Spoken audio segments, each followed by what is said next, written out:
find fragments of truth in it.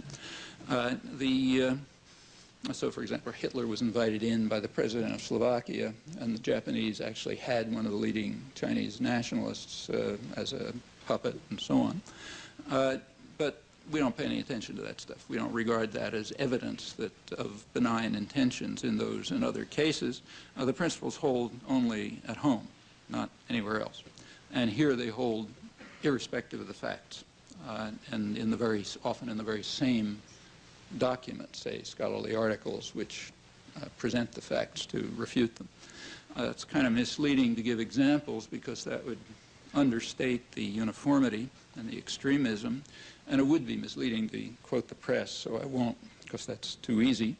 Let me just give one example, which happens to be the last one that I looked at last night in a current Journal of International Affairs. It's kind of an interesting case. He's a very good scholar, highly critical of U.S. government policies, which makes it more interesting, this article too. It's worth examining, not only because it illustrates the conventions, but because of what we discover about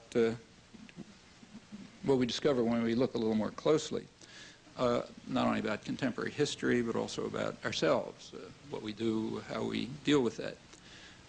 The record is particularly instructive in this case because the Cold War is almost totally irrelevant. This goes back a long way, and never has been any Cold War relevant. The institution, it's been recognized, the institutions of power and decision-making remain unchanged. From that, we conclude, if we're rational, that it's likely to be a pretty good predictor of where things are going to go, at least if we allow them to go that way. These, in fact, the articles by a well-known Middle East scholar, is also a leading policy analyst at the Council on Foreign Relations and elsewhere. He's been highly critical of U.S. policy toward the Middle East, which is his specialty. The article is too. And he gives a recommendation, which in fact is highlighted by the journal, so it's like the most important part of the recommendation. It says, the United States should more energetically promote central U.S. foreign policy themes, especially freedom, democracy, and human rights. Notice, these are central U.S. foreign policy themes. No argument or evidence is presented to establish that fact because none is needed. That is a theological dogma. It's like God is great or something. You don't have to present evidence for that. It's just a truth. Then the article proceeds, after having established the truth, and it goes on, and this is quite typical, to describe how the United States has consistently acted contrary to its central foreign policy themes in the Middle East. The author then goes on to say, I'm quoting now, there is no doubt, not only is this true, but there is no doubt that American foreign policy does adopt a separate standard for the Middle East when it comes to such values as democracy and human rights. Well, to show that there's a double standard, you do need evidence, so he presents some evidence. The evidence is that, as he shows, the United States does not uphold such values in the Middle East, which is the area of his expertise and attention, but it does uphold them elsewhere. Strikingly, he points out, for major Muslim states, if they're not in the Middle East. So that makes the point very clear.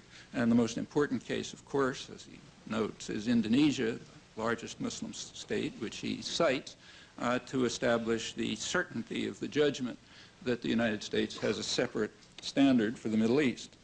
Well, breaking with the convention, let's look at the dogma, keeping to the single and most important example cited, namely Indonesia, where the United States upholds its values of democracy and human rights. Well, very much like Hitler, Mussolini, and Japan, this doctrine isn't totally false. So on May 20th, 1998, so that's last May, the United States did make its first statement in favor of democracy in Indonesia.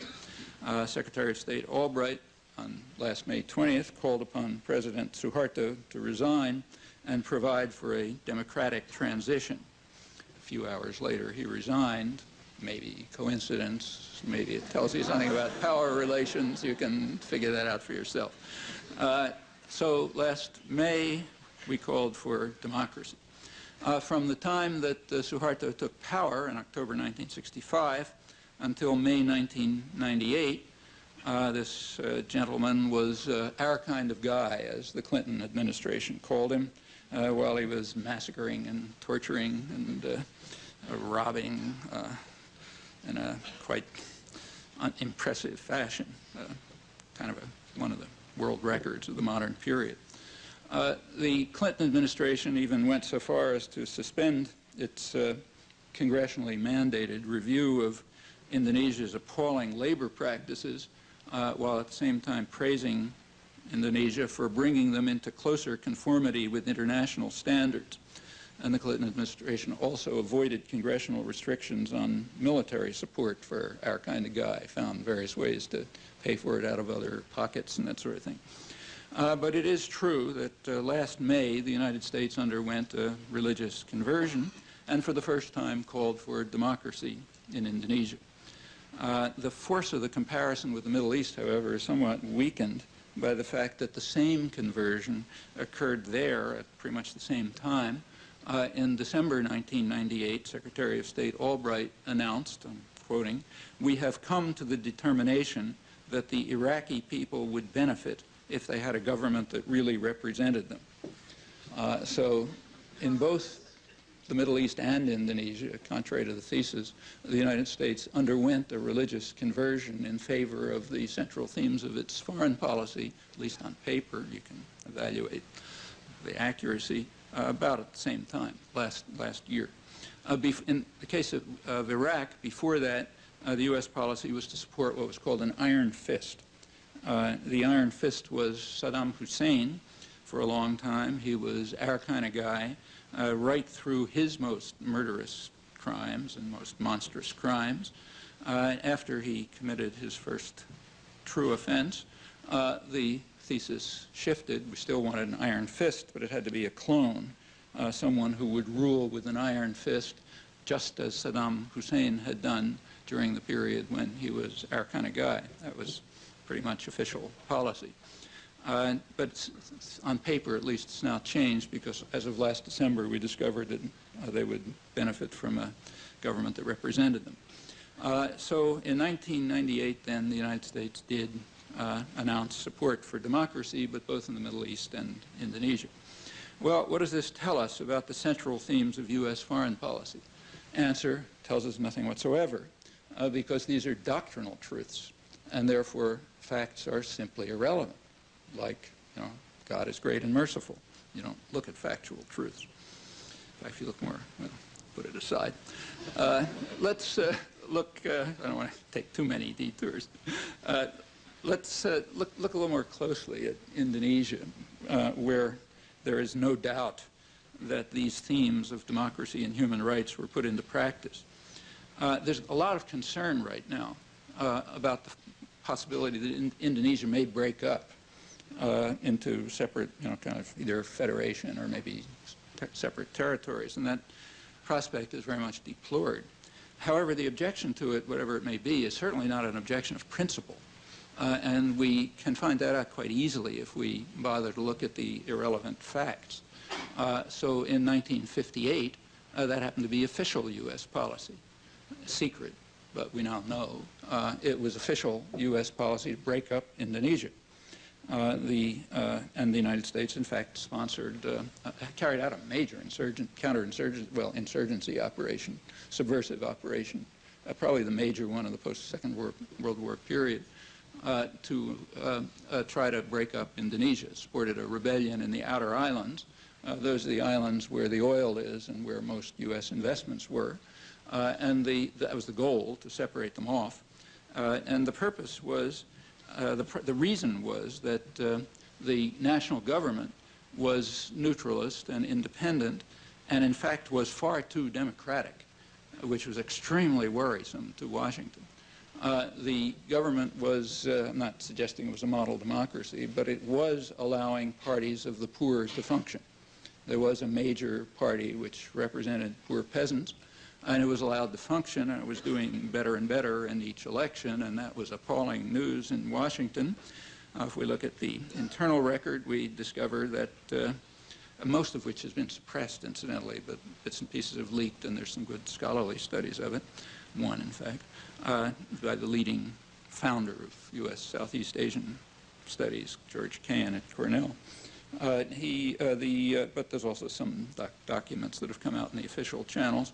The fear was that the government was, let's say, far too democratic, and it would be impossible, as they put it, to suppress the parties of the left by ordinary democratic means, and therefore they would have to be, the word is, eliminated. That's the Joint Chiefs. Meanwhile, the outer islands would be separated off. So inside what's left, bad guys have to be eliminated. The outer islands will be separated, and the U.S. will take them over. Well, the rebellion failed, but not before destroying whatever fabric of parliamentary democracy existed in Indonesia. And now, after 40 years, we're calling for it to be restored. After the failure of the rebellion, the United States turned to what is standard operating procedure when you want to overthrow a civilian government. Try to undermine the civilian government, but support the military, because they're the ones who are going to overthrow the government for you. That's absolutely standard, case after case. Pinochet is one example. The real story about what lies behind Iran-Contra is the same, and we know it had nothing to do with hostages, because it was started when there were no hostages. And it's just standard operating procedure. In Indonesia, it worked. The U.S. tried to undermine the civilian government, supported the military, worked by 1965. There was indeed a military coup. Suharto took over. An army-inspired massacre then took place. The CIA described it as one of the worst massacres of the 20th century, comparable to Hitler, Stalin, and Mao. It was fairly accurately reported in the United States. It was a staggering bloodbath. The New York Times called it a boiling staggering mass slaughter. That was the Times phrase. Time magazine devoted a whole section to what they called the boiling bloodbath, in which hundreds of thousands of people were massacred, mostly poor peasants, and the leadership of the Poor Peasant Party was indeed eliminated. It was reported accurately and with complete euphoria. There was such joy over it that it couldn't even be suppressed. It's kind of been written out of history, but go back and read the journals of the time. The euphoria is total, across the intellectual spectrum. You know, Freedom House was applauding, and so on. The U.S. government applauded. Secretary of Defense McNamara testified before Congress that the military aid that we had given to the Indonesian military had paid dividends. In private letter to President Johnson, he was particularly proud of the training that Indonesian military officers received at American universities, where they'd gotten the right ideas about how to carry out mass slaughter comparable to Hitler, Stalin, and Mao. The country became a paradise for investors. Suharto became the darling of the United States, our kind of guy. Remained so when he invaded East Timor, wiped out maybe a third or a quarter of the population. And that continues right into 1997. Then something went wrong. He apparently committed a crime. What crime is it? Well, in fact, the crime, if you look closely, which led to the religious conversion in favor of a democratic transition here, there were actually two crimes, two standard ones. One crime is he started dragging his feet about IMF orders. The IMF rules were imposing extremely serious hardships on the people of Indonesia, and Suharto was kind of slow about following orders. Crime number one. The second crime is he just lost control. There was a democratic uprising, and the army wasn't backing him anymore, and at that point, he's useless. So therefore, he got the advice to permit a democratic transition in which he handed power over to his hand-picked vice president. Well, that's the moment at which the United States, after